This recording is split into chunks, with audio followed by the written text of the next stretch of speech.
So here it's not our usual practice to do a lot of ritual, because at this time most of the rituals it's better to do in the Tibetan language than in English or German, because we haven't yet got a proper melodic form. Hopefully that will develop through time.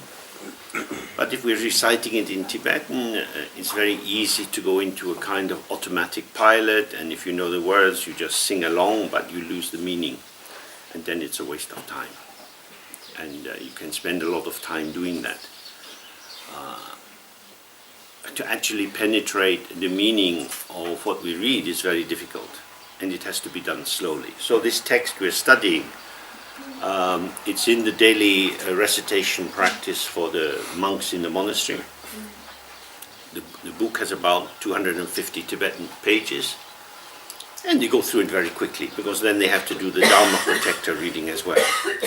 So the likelihood that these monks know what they're saying is very, very small. So you spend your time making noise. Now, if you understand that sound is emptiness, that might be beneficial. But for people like us, well, especially me, I have to go very slowly because I want to know what I'm saying. And that's why we do these commentaries, to really understand, because a little which you really understand will be much more useful than a lot you don't understand. And this evening we'll do a ritual and we'll have some talk, and I always say, buy a little offering which is good quality rather than a mountain of cheap shit. And cheap shit is not good for you, and certainly not something Padmasambhava wants. So just a little, but really understand what we're doing. So this refuge and bodhicitta is the one that is the most well known in Tibet. Everybody learns this. We say it in quite a slow way. So it's Sanji Chedang Tsuki Chenam La Chanchu Mbadu Danye Chapsun Chi Dagi Jinso Gepe Sunang Ki Drola Penchi Sanji Drupa Sho. But we do it more slowly than that. And it means that we're taking refuge in the Buddha, the Dharma, and the Sangha until we gain enlightenment, which means for a long, long time. Why do we do this? Because in English we say we're all at sea. We're like in a little dinghy, a little sailing boat, and we're out there. We don't know where the coast is, and we're floating around, and the wind comes and the tide comes, and this is the course of our life. When we look back and we think what we imagined our life would be when we were 15 or 20, somehow it hasn't turned out like that. Because the winds of our karma blow and then cease, and then another wind comes. So we go all over the place. We take refuge in our own thoughts, but as we know, our thoughts are unreliable. We take refuge in our emotions, but we know they're unreliable. We take refuge in the outer forms of our life in terms of relationships and forms of work, but they're also unreliable. So we seem to have a need to cling and to grasp onto something, but how can we find that which is secure and will keep us safe? So Buddha means awaken, the enlightened one. We have this Buddha potential in ourselves. So when we do the meditation, as we looked yesterday, we can take refuge in our thoughts, our feelings, or we can take refuge in relaxing into awareness. That's how we take refuge in the Buddha. When we take refuge in our thoughts and feelings and go off into daydreams, we're abandoning the Buddha and choosing to wander in samsara. So this is not some abstract, vague refuge. For meditators, it's very, very precise. We take refuge in the Dharma. Dharma is what the Buddha taught. It's the explanation of the nature of dharmas, which also mean phenomena. So we look around the world, we see many, many different things. What are these things? So Buddha taught the true quality of all the phenomena which manifest is that they arise independent co-origination with other phenomena which are arising. they mutually arise. So all phenomena are influencing each other, and that's how we manifest. They are not individual entities. So the sun shines and we feel better. It's just like that. We see the sunshine, we see the colors of spring, and a different mood arises in us from the dark days of winter. This is dependent co-arising, and it's happening all the time. So when we take refuge in the Dharma,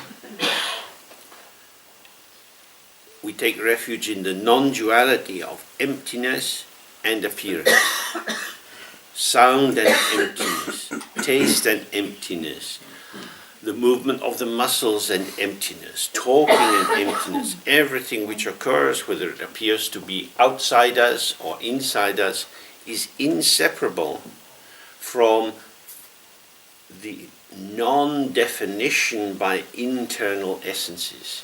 There are no personal essences to any phenomena. So when we see that and we take refuge in the Dharma in that sense, then all phenomena are collaborating together as this field of appearance. This is the field of clarity, which in the Tantric tradition is called the Sambhogakaya. Everything arises radiant and pleasurable because you don't need to sort it out. It is what it is in its radiance. And we take refuge in the Sangha. The Sangha means meeting, or together, or gathering, or assembling. Sangha means to join. So we join together. The great Sangha are the Sangha of the enlightened Bodhisattvas.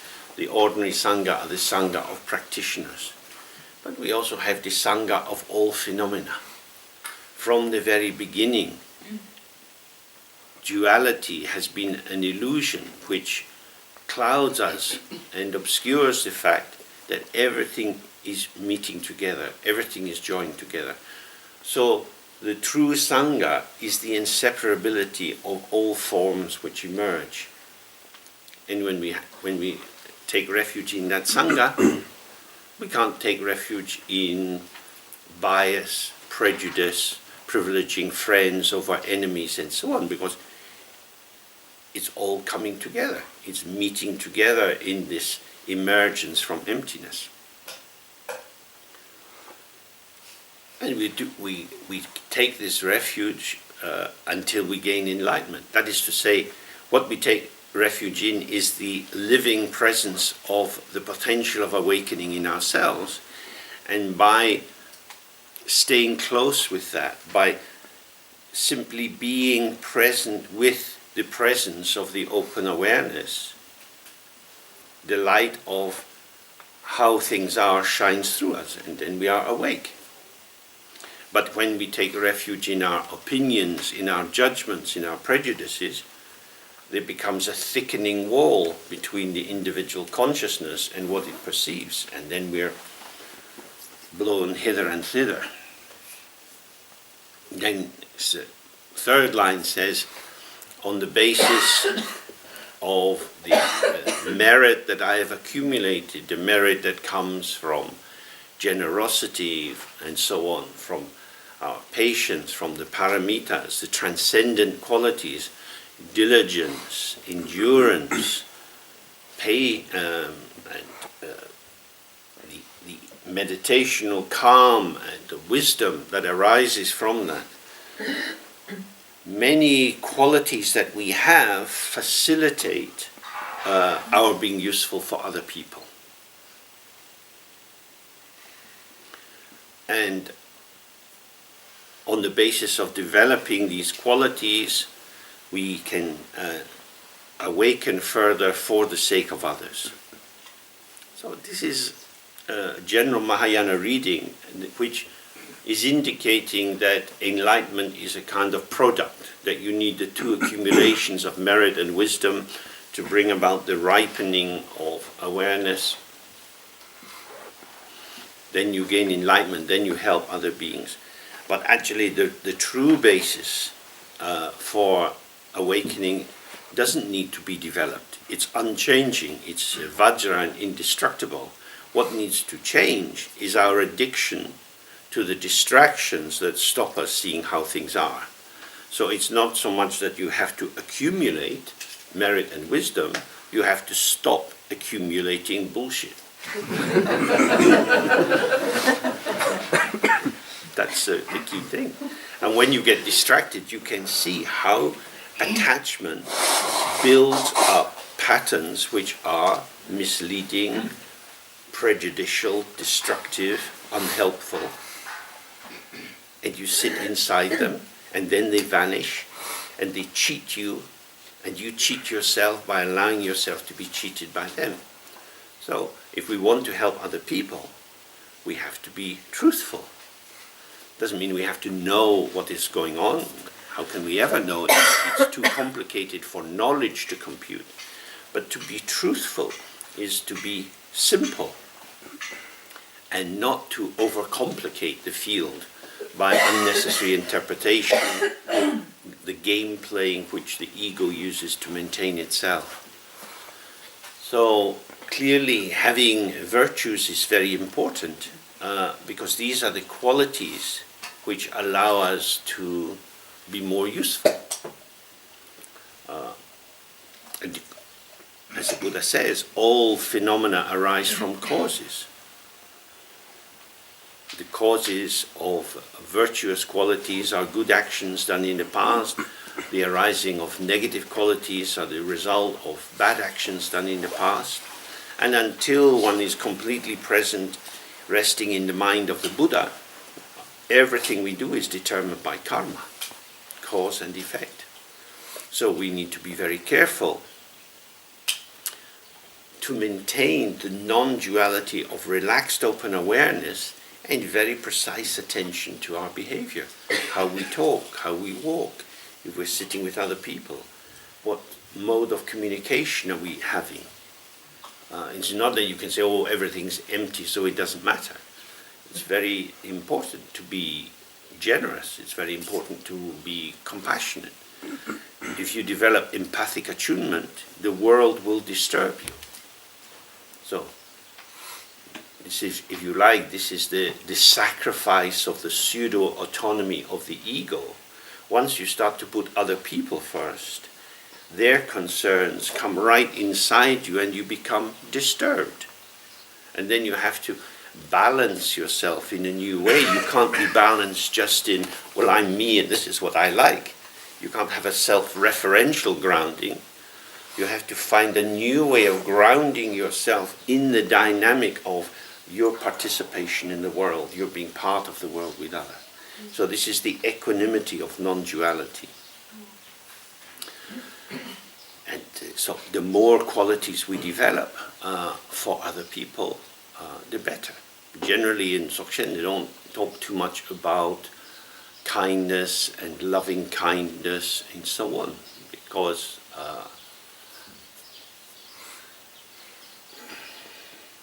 sugar's bad for your teeth. It's a bit too sweet. May all beings be happy. Yeah, and people are being killed in Syria. They've been killed with weapons made in Britain. So what the fuck does it mean to say, may all beings be happy? It just becomes a higher order hypocrisy. So we need to be very, very careful. Sweet dreams. Oh, I send rays of light to all beings. It's really beautiful. But actually we're living in a toilet. We're living in an abattoir. You know, this world is not a pleasant place. Many, many horrible things are happening. So if you actually think, I want to be available to other people, then I have to take their suffering into me. Sometimes we do this exchange Tonglen practice. And then you start to really think, oh, I'm going to take the difficulties they have into me. Do I really want to do that? My ego can't do that. Only awareness can take the unbearable suffering of the world into itself. So when we say, may all beings be happy, this is just putting a little bit of lipstick on the ego. Makes it look pretty. This is why it's very important that we are deeply aware of what we're doing. Good words are not enough. Can we actually engage and allow our lives to be limited by our connectivity with others. So that, shall we do our practice? If we do our practice, we might need to focus ourselves, and you want to go for a walk and the sun's shining, but you think, actually, I need to do a bit more practice, or I need to study some more. And in order to study, I need to focus my mind. So I need to renounce worldly pleasure. It doesn't mean that worldly pleasure is bad, but just like a child with some pocket money to spend, your parents, unless they're completely stupid, they don't give you 1,000 euros a week. If you're lucky, they give you 10 euros or 5 euros. So you can't buy very much with that. So then you need to think, what will I spend it on? So we are going to die. We don't know when we're going to die. We don't know how we're going to die. So we look in our little time purse, and we don't know how many years I've got left or how many months. What will I spend it on? I've already spent a lot of time on nonsense. Look at all these crazy things that we did when we were younger. What was the point? It seemed a good idea at the time. And now we think, but why? Because we got caught up and carried away. So now we have to reflect, maybe I die very soon. As you get older, you start to know more and more people who are dying or sick and have got conditions which limit their capacity. So, what choices will I make? It's not that anything is bad, because everything is empty from the very beginning, but each form which arises has its own unique function. So, relaxation and chatting with people has the function of creating a warm, friendly ambience, allowing free communication. That's beautiful. Studying and clarifying the ideas of Dharma so that you can support yourself in the practice, that's another kind of function. So we have to think, what kind of function do we require? Again, it's an open horizontal field. We don't need to make a hierarchy and say, oh, Dharma activity is at the top. Because actually being friendly to other people is also very important. It's inclusive. But we need to look for ourselves. How do I cheat myself? How do I waste time? What am I just doing more of the same? Am I doing the things that I know I can do in order to make myself feel good? What is the function of it? And that requires really being sharp and clear about the subtextures, the subtexts of motivation. Because usually our motivation is quite complicated. Different strands of karmic impulse, or childhood messages from parents, or rewards from the world, or appreciation from others, or aspects of narcissism. There are many little filaments, many little feeding lines which can feed into our doing some activity. So we need to know what we're about. So when we take a bodhisattva vow, when we say, in this and all my future lives, I will work for the benefit of others. I will do it by accumulating positive qualities to let me help them. We also need to develop emptiness, because emptiness is wisdom, and good qualities lead to skillful methods to help others, which is compassion. And we need both wisdom and compassion. The ripening of wisdom is the Dharmakaya, the mind of the Buddha. The ripening of merit, of good qualities, are the two form kayas, the Sambhogakaya and the Nimanakaya, which means the radiance or expressive clarity of the mind, which allows us to be fully present in the field that's emerging. And the Nimanakaya is the participation without grasping, the participation without a self-referential agenda that allows us to take on the particular shapes that are required by the specific situation we're in. So this is what we're doing when we do this kind of recitation. We're wanting to bring all our Dharma understanding So the text itself is a kind of mnemonic device, a method of remembering, of bringing Dharma into awareness in ourselves, so that we reorient ourselves. Think, oh, this is what I'm about. This is why I'm here.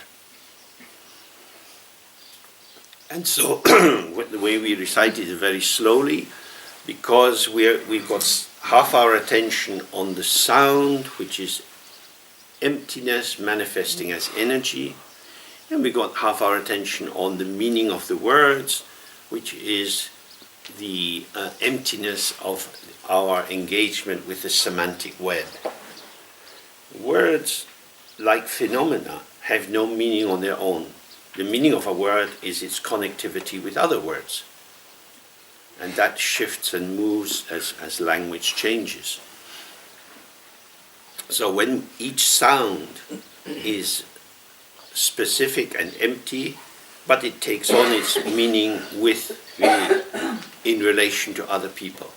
So we have the dependent co-origination of the emergence of meaning through the articulation of sound. So we say the Buddha, the Dharma, and the best assembly, meaning the Sangha. So these three concepts, this sequence of words building three concepts, become the three jewels, which in Tibetan Buddhism are enormously important. They're depicted in art all the time. So it's by juxtaposition and linking that meaning emerges. Okay, so we recite this now 3 times together.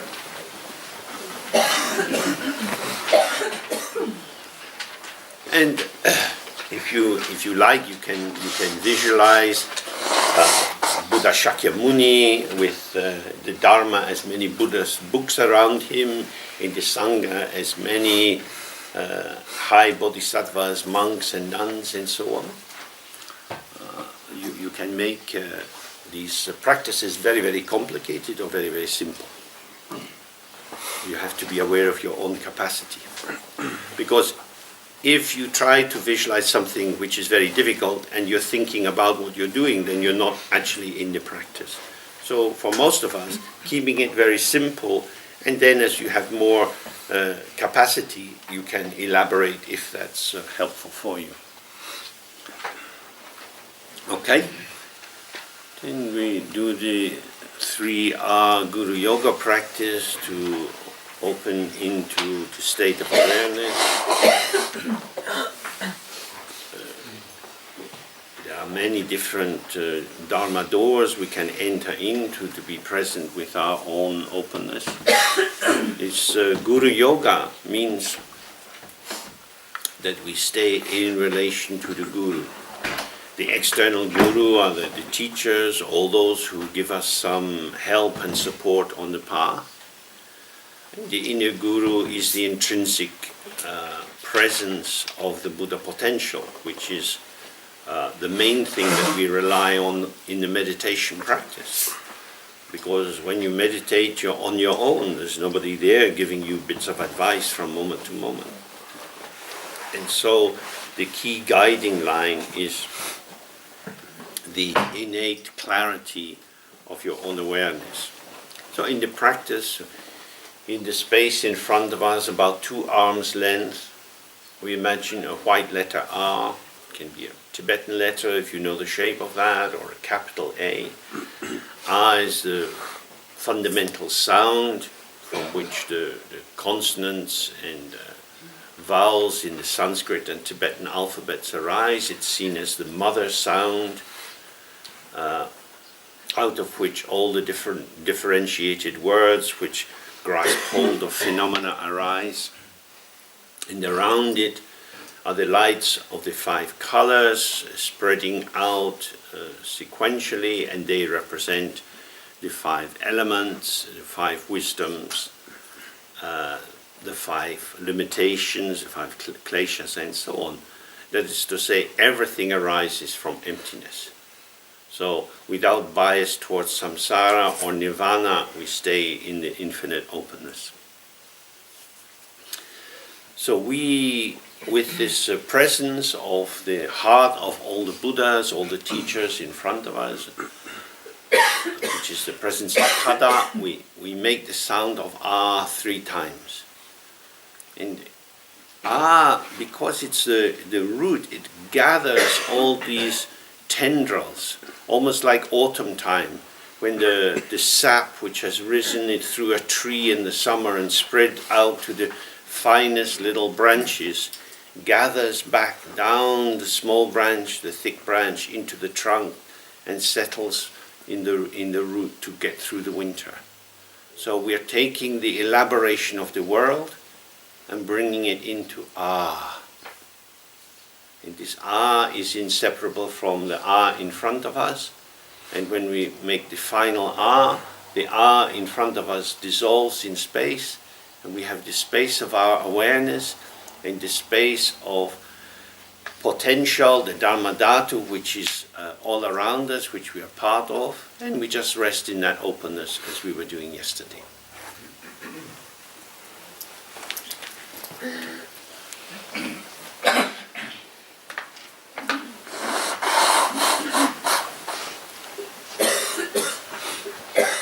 So normally when we are studying something, or trying to learn something, we are concerned with the accumulation of knowledge.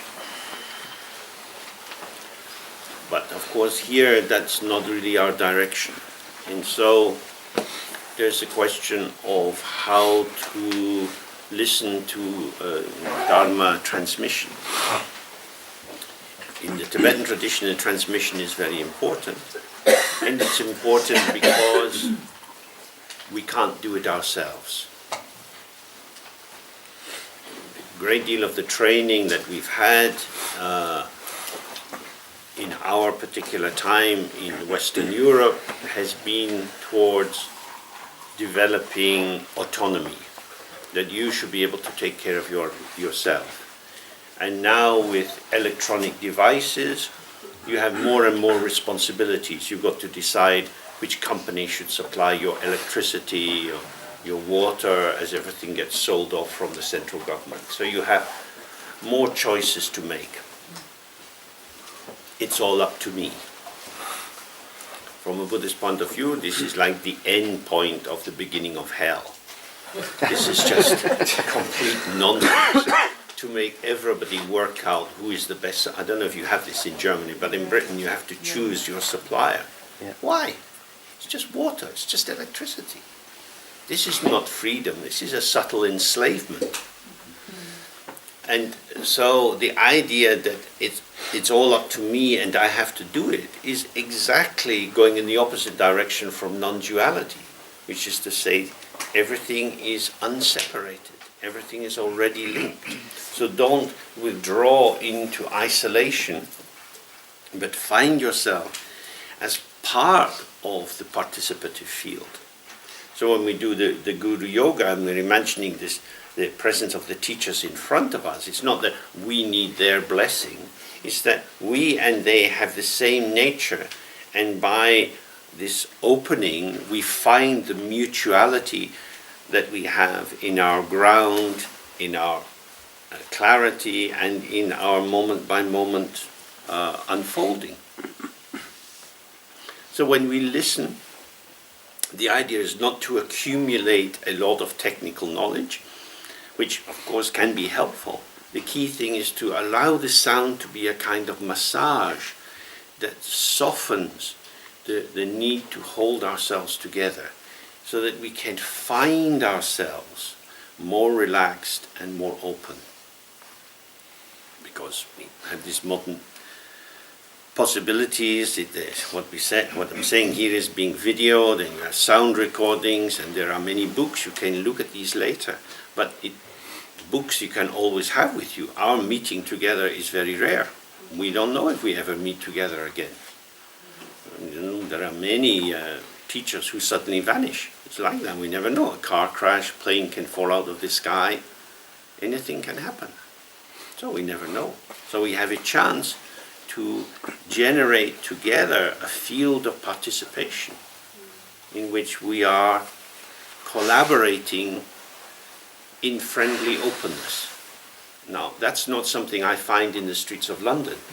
Maybe you're luckier where you live. But for me, the experience of modern cities is fairly desolate, as people are absolutely wrapped in their self-concern. So we have a very rare and precious opportunity to experience the feeling tone of collaboration, to allow ourselves to be less defended, less isolated, and find these pulsations of connectivity. So we meet people's eyes, you chat together a little bit, and we're belonging, but we're not belonging in a sect or a group. There's no membership card. We're belonging in the open field of clarity that we all emerge from moment by moment. So that's just how one might listen. And of course, with that background in the West, we start usually from the point of view of the individual. And we talk of certain lamas as reincarnations, back in the meat again, because that's what it is, back in the carne. This is a completely perverse translation. The Tibetan is trupeku. Ku means mode or body, but more like a kind of modality of expression. And trupa means magical, means illusory, means in English, probably the best translation would be apparition. It's something that's almost like a ghost or a spectre, something you see but is not quite there. Again, it's like a rainbow. So it's not that we come from openness into big, heavy, clunking solidity. This solidity is generated out of our own attachment, our own investment. We make the world opaque, solid, heavy, and then we see other people as separate from us and full of themselves. We see people in terms of their personality. But of course, their personality is a potential that unfolds in different situations. You can never know who a person is. You only have little glimpses of how they are. We are sculptural. We are three-dimensional or multi-dimensional. As you walk around a big sculpture, you get this impression, then this impression, then this impression. You can never capture a sculpture all at once. You can never capture a person. The whole idea of capturing it is to be in delusion. So we are all this apparitional showing, or the manifesting, but the manifesting of appearance and emptiness. This potential is then filled or enters into a dance or co-emerges with the particularities of what we project into it, or we find it being evoked in ourselves around this form moment by moment. So you might have some sense of friendliness with a person here, you might have some kind of erotic connection, you might have some kind of aversive feeling. These are the pulsations that open up aspects and close down aspects. So we are in a pulsatory field, and this is what the Nirmanakaya, the Trupeku, is showing. That you can't define a person, and it is the non-definition which is actually the force of liberation. Now clearly the social culture of Tibet didn't support this understanding very well, because you have the throne, and on the throne you have the Rinpoche, and the Rinpoche is very good, and you read the biography and you know something about the Rinpoche. And you read, oh, he was born in this village in Tibet, and his uncle was this man. And so now we know, hey, this is a man. And this man had a mom and a dad, and blah, blah, blah. And that is a way to become stupid. The stupefaction of social identity. And it's so merged into the dynamics of patriarchy in Tibet, of power, of hierarchy, of thrones, and this and that, in which knowledge precedes the appearance. You know about the Lama before they arrive, but knowing about is by definition the meal ticket, the currency of samsara. So I invite the Lama into my samsara, and then we have holy samsara. But this is devious and unhelpful, and you find it in Hinduism as well. Famous yogis and so on. Who is in front of us? Look, listen, and learn. This is what we say to 3-year-old children. It's very helpful advice. Look, listen, and learn. The learning comes after the looking and listening. But we are the adults. We know, don't look very much, and assume. This is not much progress. Better to stay as a 3-year-old. What is here? How can I see what is here when I keep telling what is here what it is? So this is how we watch our own mind. I never have fresh experience because I make the world stale. I tell the world what it is. The freshness of each moment shows itself, but through my apprehension, through my holding it and putting it into the little templates that I have of interpretation, I mix the fresh and the stale, the new and the old. So the apparitional form of the Trupiku is beyond grasping, and everyone is beyond grasping. So if we don't grasp at ourselves, we start to have more liberation. Self-knowledge is a terrible thing. To know yourself. To know yourself is to turn yourself into a thing, a knowable entity, a commodity. We don't know who we are. Why would we have to know who we are? Because we become according to circumstances.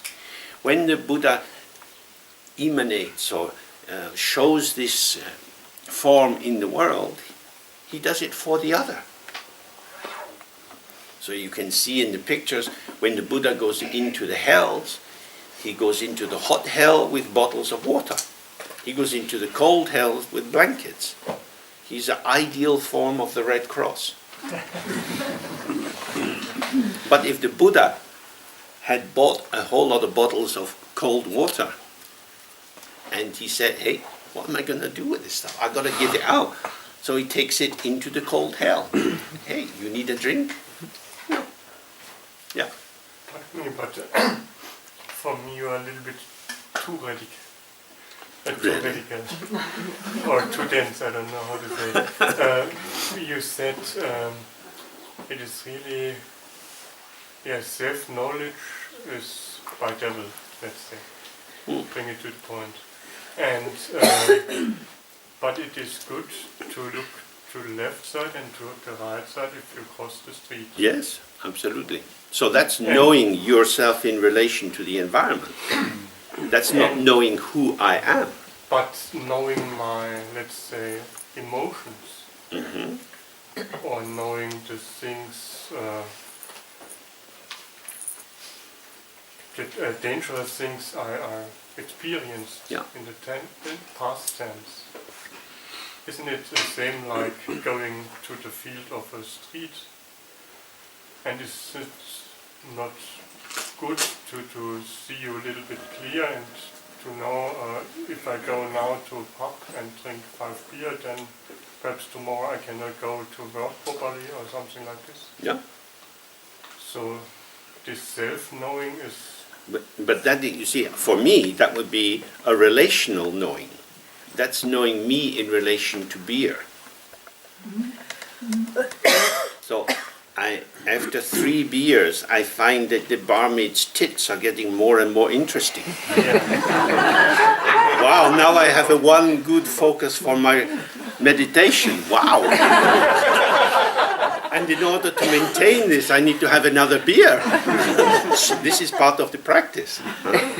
So now I'm drunk and crazy. I've fallen in love with this woman.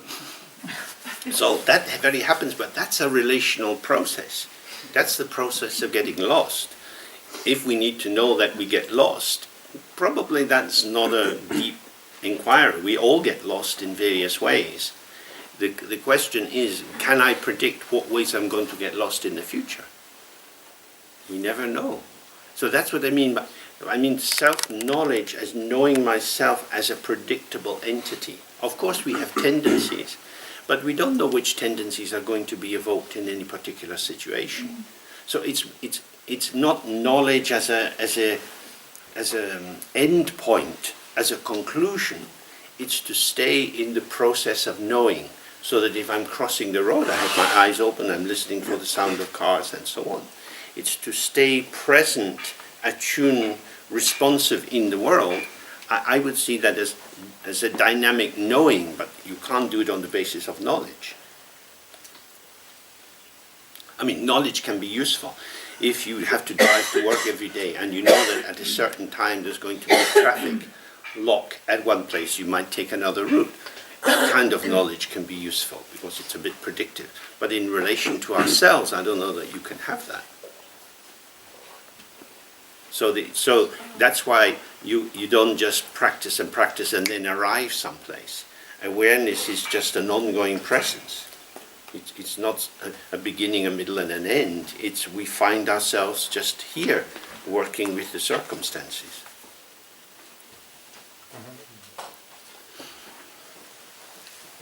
Okay.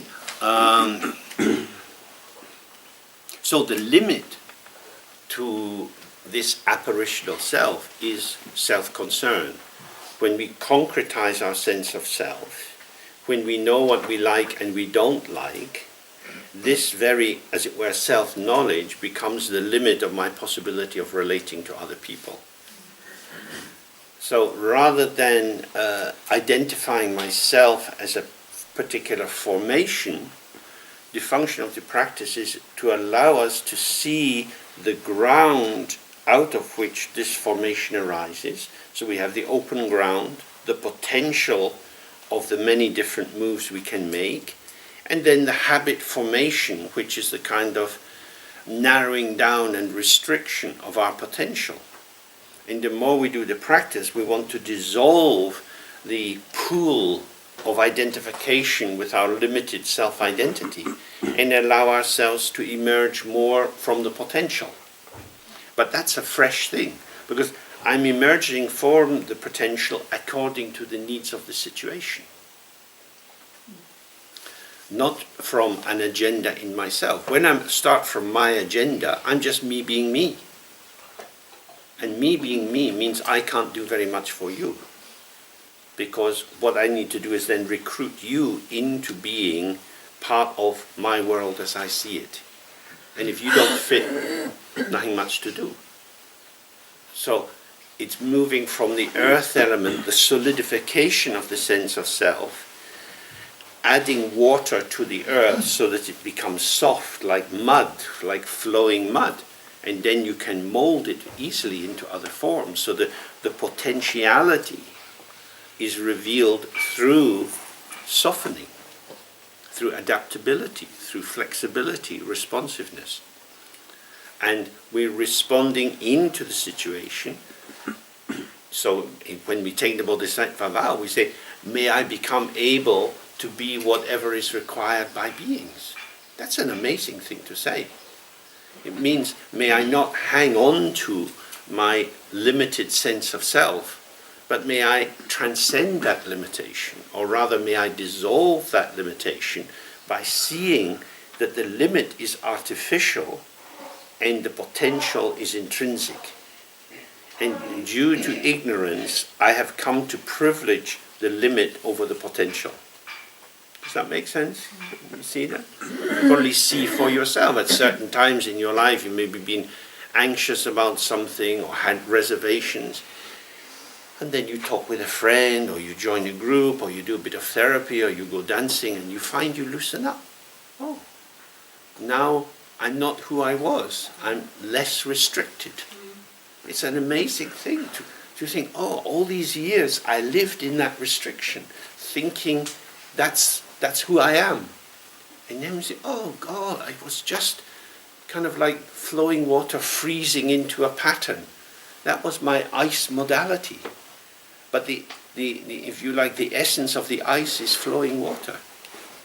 And so when the ice is allowed to dissolve back into the flow, so much more potential is available.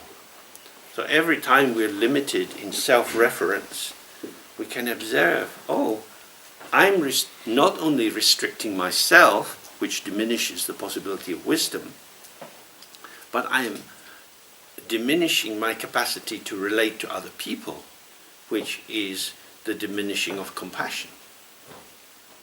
So the unmediated flow of openness, compassion, and responsiveness from the Dzogchen point of view would be the complete or integrated way of being. Now, intuitive, spontaneous responsiveness is very different from the impulsivity of a habitual tendency. If you are relating to the field, you won't walk in front of a car.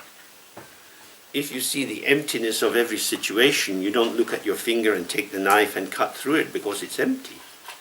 You know, that would be really, really stupid.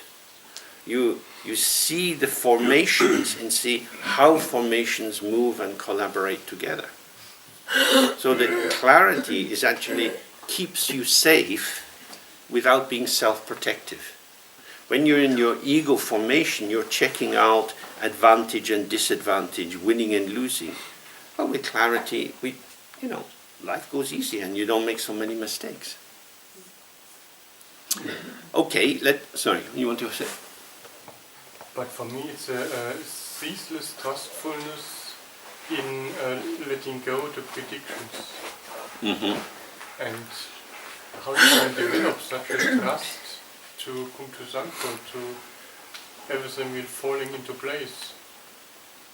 That trustfulness is sometimes for me personally really hard. Yeah. Or hard is also again polarity, but it's hard. Kannst du deine Frage auch nochmal auf Deutsch formulieren, weil wir verstehen nicht, was du sagen möchtest. Ja. Okay. Die Frage ist, wo ist die I will Frage? repeat it in German. Yes, of course. Yeah. Must be do. Yeah. I hope you understand. Also wenn wir, er hat ja gerade gesagt, dass wir in einem Spiel sind und ich habe dann gesagt, wenn wir in diesem Spiel sind, müssen wir alle unsere voreingestellten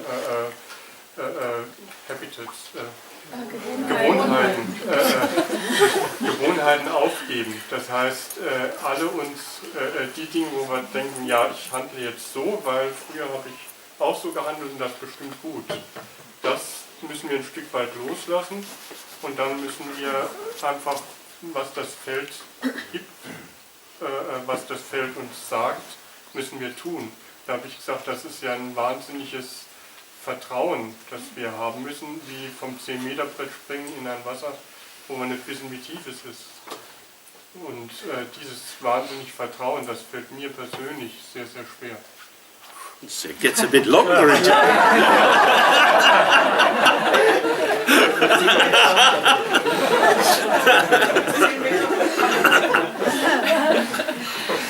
So, although we say, that everything arises from the ground, from emptiness, it arises in different ways. So what arises from the ground for you is the speaking of German. And what arises from the ground for me is the not speaking of German. Because although everything we say has this emergent form, it's also within the field of cause and effect. So you went to school in Germany and your parents helped you to learn German and so on.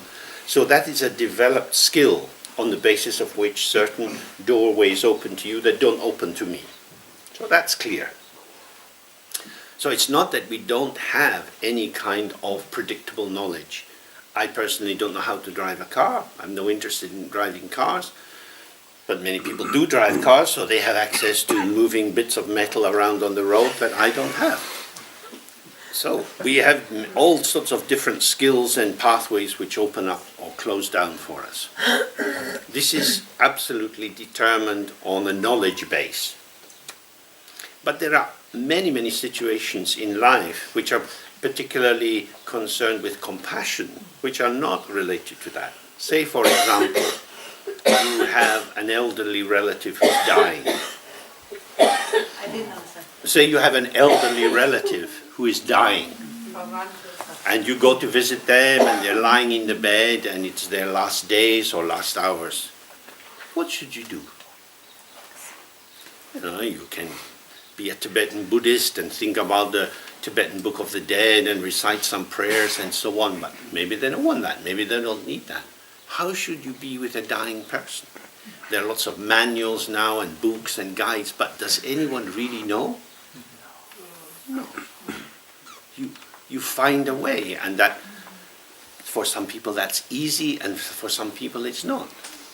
Of course, the key thing is to attend to the state of the dying person, not to have an agenda, but to be available and to find a way to talk if they want talking, to be in silence if they need silence, to be sad with them if they need to be sad, to cry with them if that's what's happening, to allow the feeling tone of the field to emerge through you.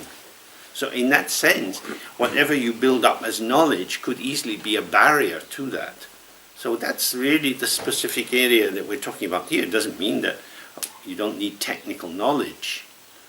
But if you find that having technical knowledge gives you a certain power, and that power seems to be affirmative of my individual ego self, and then you take that as the total paradigm that you want to spend your whole life in, then you end up being very controlling and always trying to have knowledge in advance and set things up.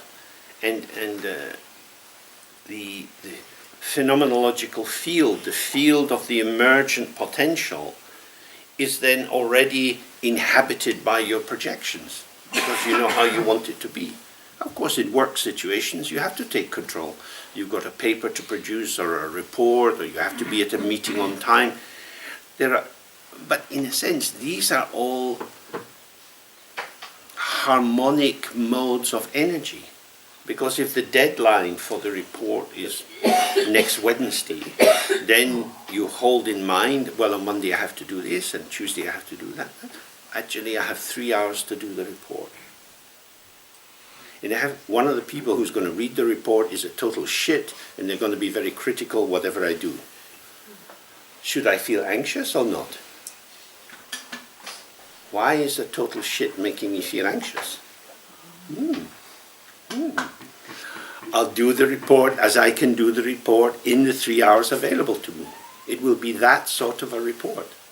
And if they're critical, why are they critical? Because they are critical.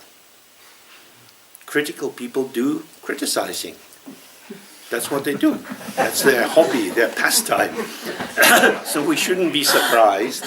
They're probably not going to be very praising or rewarding.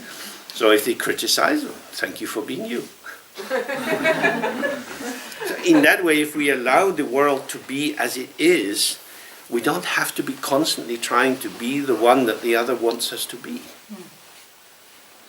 If we can be true to ourselves, not as a rigid fixed positioning, but as a way of working with it, then we come into a softer formation. And this is what Padmasambhava was talking about yesterday. The non-duality of appearance and emptiness, and the non-duality of the mind and emptiness.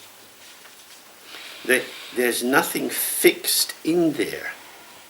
So why are we limiting ourselves? The openness is not spaced out, nihilistic, cut-off openness. It is the sphere within which everything emerges. And so the more you have an open awareness, the more connected you can be. And not only do you see what you're up to, but you see what other people are up to. And then you realize, if I want to be free, I have to allow other people to be free. So I'm going to allow my boss to be unpleasant and critical, because my boss likes to be unpleasant and critical.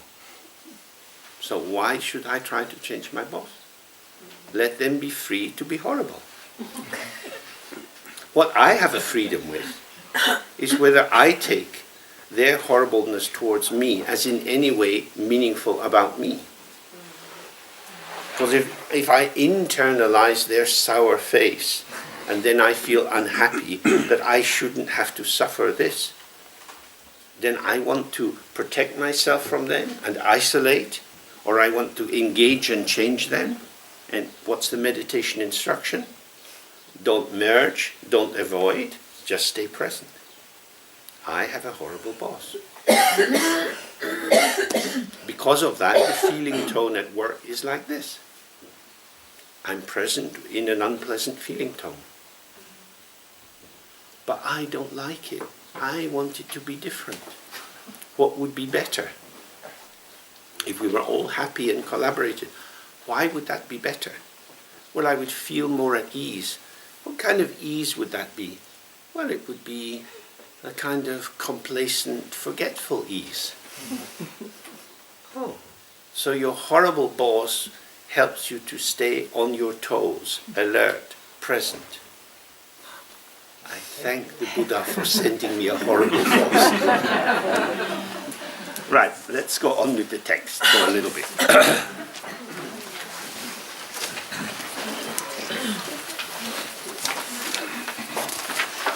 So now we're still in the nature of non-duality, and we're the third aspect. Whatever appears is one's own mind, and there are no phenomena other than those which come from the mind. Therefore, appearance and the experience are non-dual.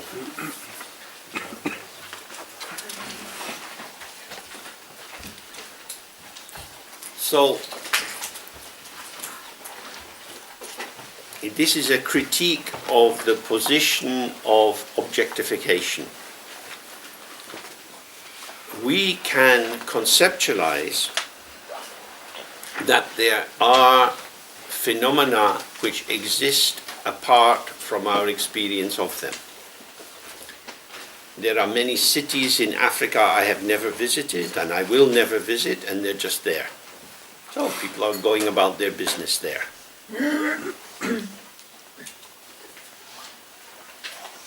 But I just made a sentence saying there are cities in Africa which I will never visit. So what is in my mind is the expression there are cities in Africa. The cities in Africa that I am experiencing are in my mind.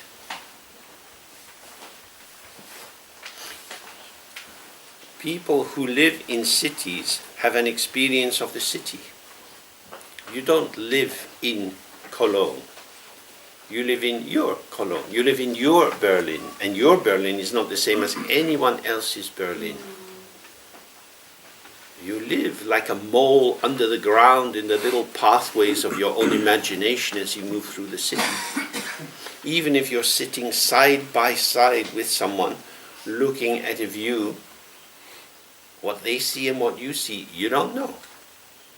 What we have is experience. This doesn't mean that there's nothing there. What it says is, whatever is there is revealed to us as experience, and the basis of that experience is our mind. So this again is the middle way. He's not saying that everything is simply the projection of the mind, because the reflection arises in the mirror or something outside the mirror. But what is arising outside the mirror, we know as our experience of what is arising outside the mirror. What we have access to is our mind. We don't have access to anything outside the mind. So that's why the texts say everything is the mind. Because as soon as you enter into a relation with something, it becomes your experience. If it doesn't become your experience, it's not in your world. As soon as something forms, there are scientific laboratories all over the world, people are looking through electron microscopes, finding out new things, developing new combinations, and so on. As soon as some discovery arises, people write a paper about it, they make a video about it, and it becomes known, and then other people start to experience what they have experienced. It becomes a mental phenomena. That which was not available is now available, but it is available as experience. A banana is an experience. Whatever a banana is in itself, you have no access to. What you have is your experience of the banana, which is to see the yellow color, or the green if it's not quite ripe, or the darkness if it's getting a bit, if it's a little bit rotting. This is your experience. So this is something you need to investigate for yourself. It's not something to believe. When you look around the room and you see people, you see the colors of their clothes, you see the trees, you see the leaves coming out in this wonderful spring weather. Oh, the tree is really enjoying the sunshine. That's a comment on the basis of I see the tree. So I see the tree looks to me as if the tree is there, I'm here, I see the tree.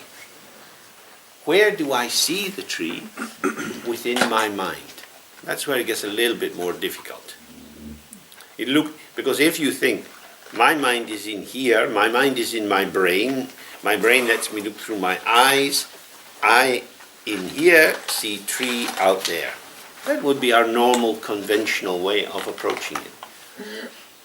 As we were looking yesterday, where is the mind? Can you find it inside? Is it outside? Maybe the mind is ungraspable, indeterminate. So when you look at the tree, it is as if the tree is shining in your mind, because it's shining in the field of clarity, which is the radiance of your mind. So that's very, very important.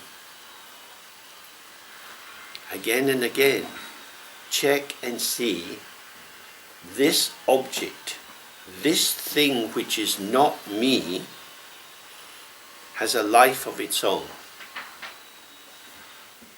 Okay, what is the life of that object?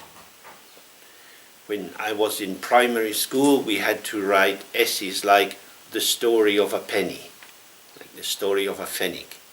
Once upon a time there was a penny, which was brought from the bank by the father, who gave it to his son. The son put it in his pocket, but there was a hole in the pocket, and the penny fell down in the street and rolled down the drain. In the drain there was a big rat. When this kind of shite you write in school. We invent. That is the imagination. We imagine things that we experience. What the Dharma is saying is everything is your imagination. These are images in your mind. You look at the tree. The images, the shaping of the tree, the color of the moss, the way the sunlight shifts and the patterns of the bark of the tree, this is something you experience. I think I am having an accurate perception of a self-existing object out there.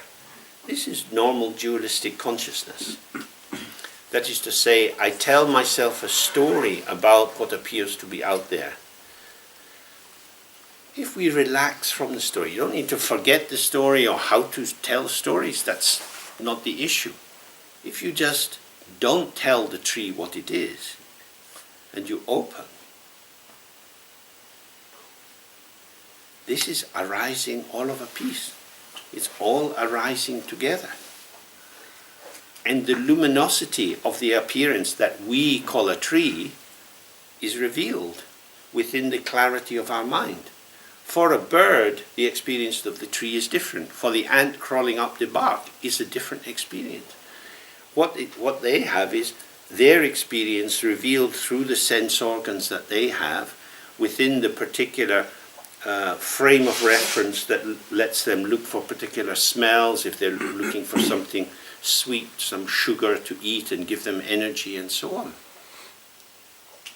So the bird is looking for a place to nest where the cat can't climb.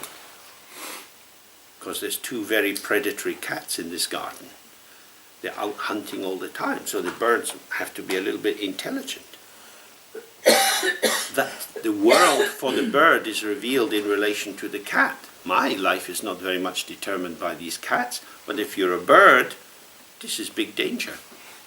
So, this is the field of experience. Cats experience, dogs experience, frogs experience, our experience. 1 second. Yeah. And the kind of experience determined by our age, our health, our gender, our culture, and so on. We bring these components as part of how we interpret, but what we get is always an interpretation. So the world is interpretation. Yeah. So we can not be sure that there is a tree also. No, there is a tree for me. There's a tree for human beings. There is a tree. Yeah. There's a tree for human beings, because human beings are Yeah, creatures I call who see them trees. Yeah. But can it not be that there is nothing, that is only a projection of my mind? In which case you can run and bang your head on the tree. Yeah, but This is I don't know if this is the energy. proof. The energy of the mind manifests as the 5 elements. So we have space, which is ungraspable. Then we have the wind, which is subtle. Then we have fire, which is flickering. Then water, which has more shaping. Then we have earth. And the tree manifests earth through the movement of water and fire and so on. So we know that. And we also embody the 5 elements. And when they meet in the wrong way, if I stick my hand in the fire, this is a tragedy for my hand. So it's not that I can just imagine a new hand miraculously.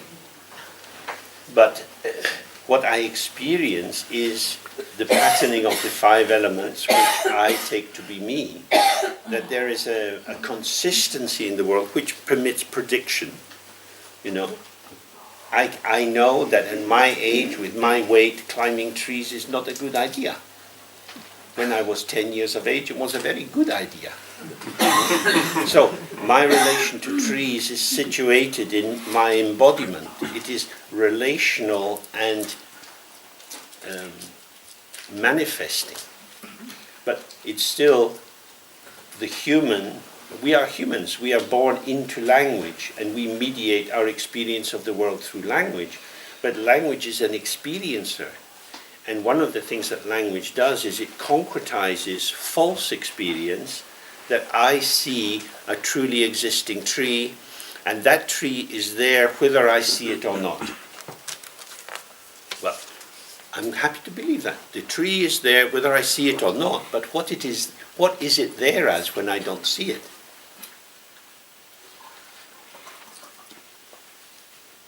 A bird flies into it. The bird doesn't experience what I experience. A bat flies and hovers for a little bit. Bees go around it. Wasps might try to make a nest in it. There are many, many potentials for relatedness to that which I call a tree. So my definition of it is a tree is not a defining limit of its potential. So what I call a tree is a potential which is, in a sense, undeniably there. The question is, what is it there as? Yeah. And that is always our interpretation, which is what he means by our experience. Our mind, you can't take your mind out of the tree because that's how you apprehend it, just as a bee apprehends it in a different way. So it's not saying there is nothing at all. It says the potential of the world manifests according to our mode of experience. So we know that if we are worried about something and preoccupied, we're busy in ourselves, you go for a walk and you come back and you don't remember anything you saw. Then if you're more relaxed, you go for a walk and you see all sorts of things because you're touched and moved. But when you're caught up in yourself, you don't see these things. So the world only has a capacity to show itself if I'm available. And my availability is already mediated through the contents of my mind. So all that we ever have is mediated or refracted through the particular dispositions or lenses or tendencies that we have. Which is why if we cling to a cognitive reading of the world, a conceptual reading of the world, we start with the assumption that we know what is there. We start with the naive correlation between the name and the object. That is a tree, that is a beech tree, that is an oak tree. So now I, here, know something definite about what is there. And on the basis of that pattern of conceptualization, I regularize my interpretation and know where I am. But that is a beech tree for me, because I speak English. In German, you probably don't call it a beech tree, you call it something else. So if you only speak English, you think it's a beech tree is a beech tree. Come on, don't call it something else. Why do you don't speak English? What's wrong with you? Huh? So that's naive language. You know, that's what you learn as a child. You give a definite naming onto it, and you think the name is exactly correlated, is exactly aligned with the object.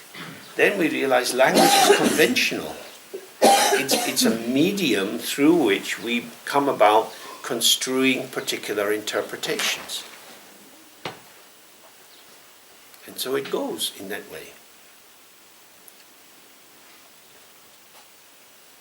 So this is what we need. We'll take a break in 1 second, but let's just look at it again. Whatever appears is one's own mind. So that's an invitation to think, well, is there anything which appears to be disconnected from your mind?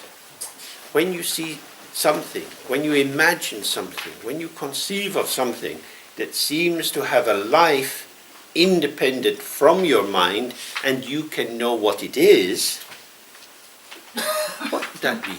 Well, again and again investigate. Because this is something very essential in the Dzogchen practice. If the world is there by itself, and I'm just in here, I only have an opinion about the pre-existing world.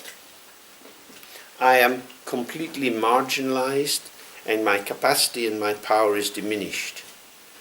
But if the world is the world as it appears to me, and I can have no certainty that the world will appear to you in the same way, because we might go to the cinema together and we see a film and you highlight one notion of the plot and I highlight another. I say, were we in the same movie? Huh? What is that?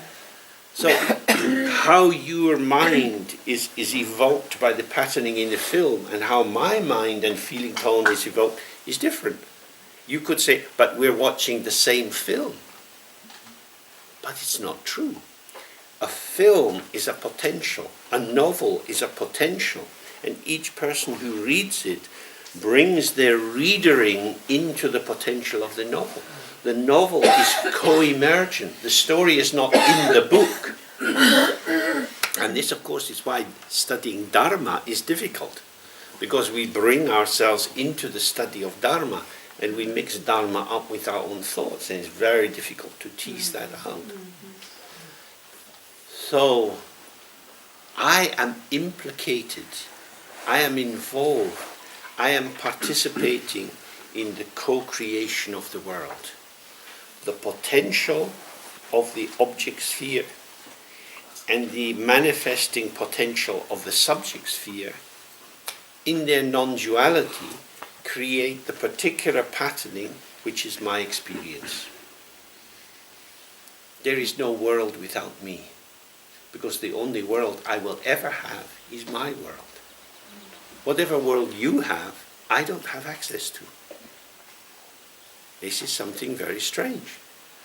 Through language, we create, by our reliance on concepts, the illusion that we live in the same world. But if you just think physiologically, in this room, because of the nature of our bodies, we are each sitting in a particular place. You have a particular visual arena of what you can see. Each person in this room sees their room. One second. They see the room as revealed to them. So actually, experientially, we are each in a different room. That is what is here, what is living for us. Conceptually, we all agree we're sitting in the main shrine room in Kamalshila. That is a concept which disguises the unique specificity of the moment of lived experience. So in Dzogchen we're returning to experience. It's, of course, you have to be able to use concepts as part of your compassionate relating with others, but if you believe that the concept is the truth and your experience is just some personal deviation, then the objective annihilates the living presence of awareness. Hey, that's a big problem. So you had a question there. Yeah, but maybe already the question dissolved a little bit. But it was, we all are connected, but every one of us is a one world. Could be. Separate. Could be. That's a concept, that we're all in one world. Yeah. That's all in. I mean, when we see that some countries are engaged in bombing civilians, the people engaged in these activities are not really in my world. Because I can't imagine what it would be like to fly in a helicopter and drop bombs onto a school. I mean, why would I do that? So I don't have access to their world. So their frame of reference by which they interpret what is valid and meaningful, that they might get promotion or they get a bonus and they can take their wife and kids to the seaside for holidays, their frame of reference is unique and specific to them in their context. So for each of us, the world is revealed through our context. And this is where karma comes in. Because the karmic formation becomes the kind of foggy lens or screen through which we see the world. So the function of the practice, when we sit and the thoughts and feelings arise and we don't get caught up in them, is to allow us to start to have a clarity which is free of mediation through habitual tendencies, concepts, and patterns.